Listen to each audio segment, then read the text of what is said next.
जय Shri Ram.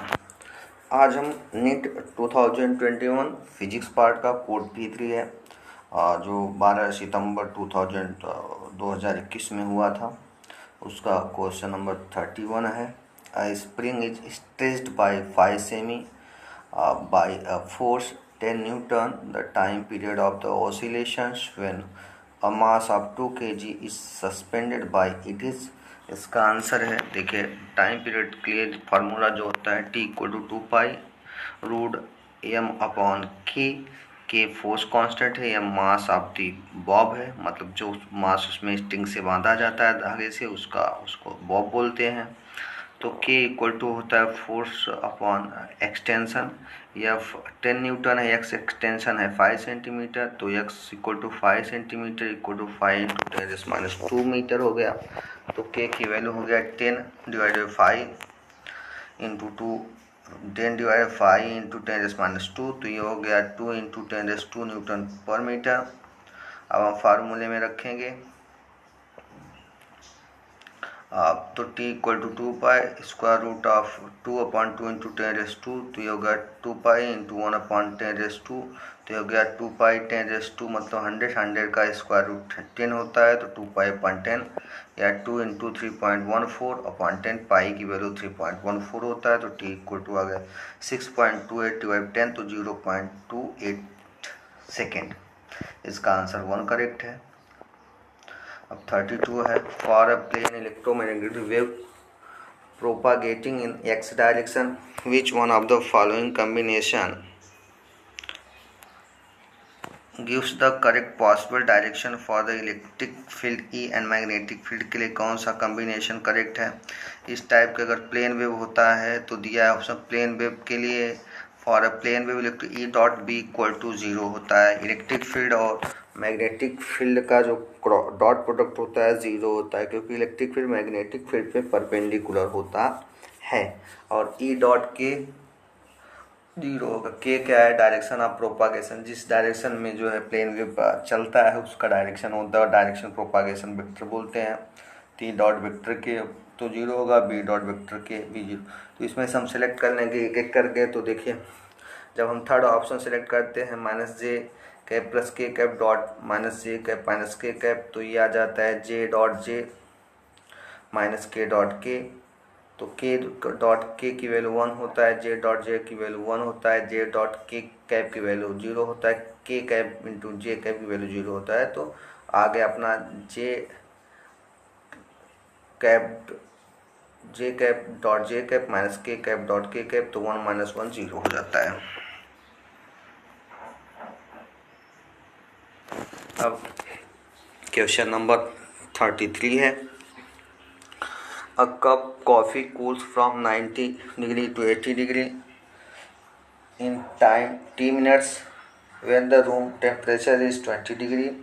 The time taken by a similar cup of coffee to cool from 80 degree to 60 degree at a room temperature same at 20 degrees. अब ये जो है Newton's law of cooling यहाँ use करेंगे। तो Newton's law of cooling, the rate of fall in temperature क्या होता है, rate of fall in temperature dθ/Td = -BA into bracket में θ - θ0 और -dθ/dt = BA ब्रैकेट में इंटू ब्रैकेट में θ - θ0। तो वहाँ पे B क्या है, 4E σθ0³ B एक कांस्टेंट है जिसकी वैल्यू आता है 4E σθ0³।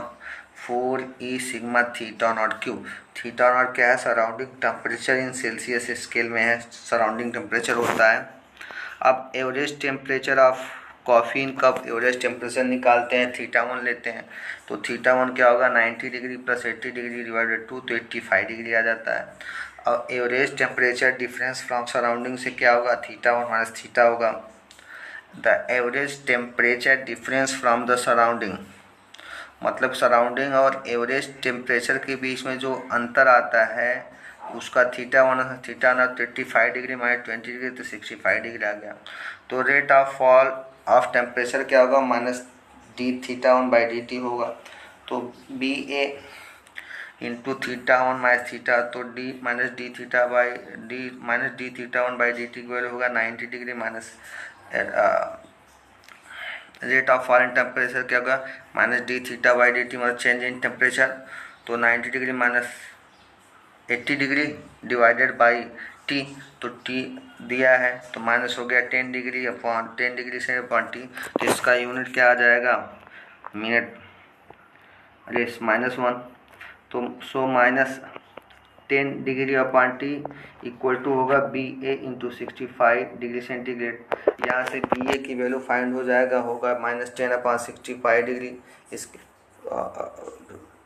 Minute power -1 -10 minute power -1 upon 65 आ गया।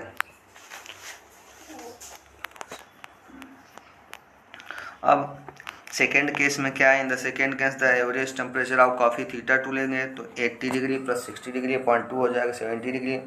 और the average temperature difference from the surrounding क्या होगा, the average temperature difference from the surrounding θ2 minus θ0 70 degree minus 20 तो 50 डिग्री आ गया।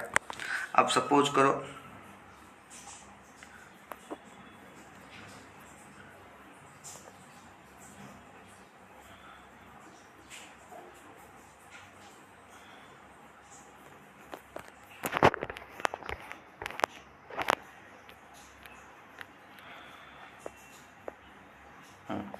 अब सपोज करो कि if it takes a time T to cool down from 80 degree to 60 degree, मतलब temperature उसका 80 degree से 60 डिग्री आने में टाइम टी लेता है। If it takes a time T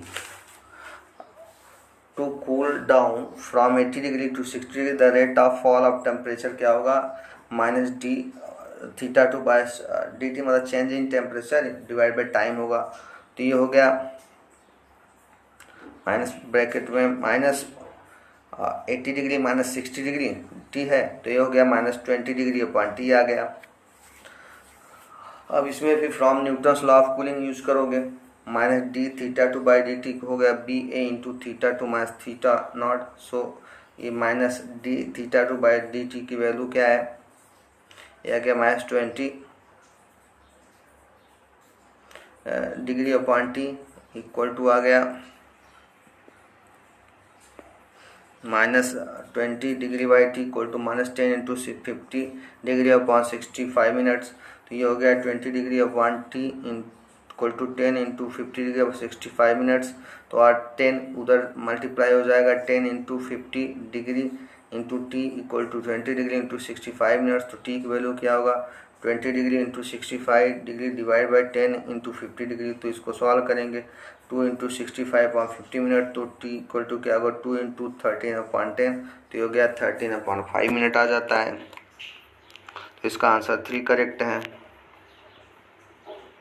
अब 34 है, an electromagnetic wave of wavelength lambda is incident on a photosensitive surface of negligible work function if small m is mass of the photoelectron emitted from the surface has de Broglie wavelength lambda base D है। तो इसके लिए find करेंगे, तो देखो de Broglie wavelength क्या होता है, lambda D equal to H upon P होता है। पी क्या होता है, momentum of electron, H Planck constant. तो यहाँ से मोमेंटम क्या होगा, P equal to H upon lambda D. तो according to Einstein theory of photo electric effect क्या होता है, H nu equal to W plus half M V square. तो डब्ल्यू क्या होता है, वर्क फंक्शन होता है, वी क्या है, वेलोसिटी ऑफ इमिटेड इलेक्ट्रॉन।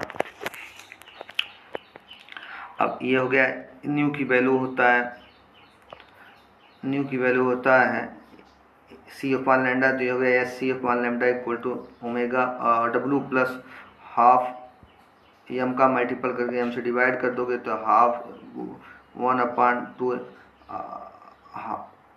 ये हो गया half M B square into M divide by M. तो ये हो गया W plus M square V square upon 2m। तो ये हो गया डब्ल्यू प्लस एम वी का होल स्क्वायर अपॉन 2m। और एम बी को हम मोमेंटम बोलते हैं, तो एम इंटू वी, तो हो गया W plus P square upon 2m। M क्या है, मास ऑफ इमिटेड इलेक्ट्रॉन।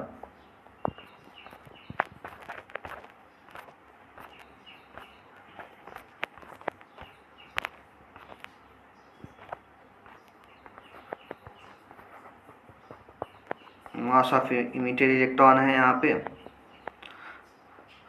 तो और यह है कि वर्क फंक्शन नेग्लिजिबल तो ओमेगा की वैल्यू 0 सपोज कर लोगे तो H C upon lambda equal to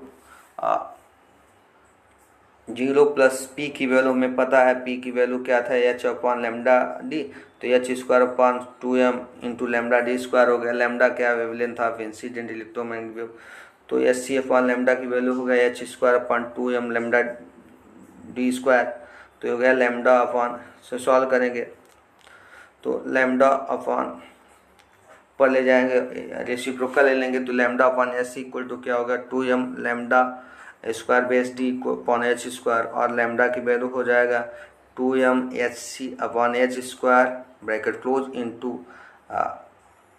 lambda square base D, ये आ गया lambda equal to 2m C upon H into lambda D square. तो आंसर इसका 4 करेक्ट है। अब 35 है problem, water falls from a height of 60 metre at the rate of 15 kg per second to operate a turbine. The losses due to the frictional force are 10% of the input energy. How much power is generated by the turbine? कितना generated जी की value दिया है। अब इसमें simple है, potential energy of water क्या होता है, हाइट पे पी कोड mgh, तो m इंटू 10 इंटू 60 हो गया 600 मीटर हो गया। या loss in energy due to frictional force क्या 10% है, तो 600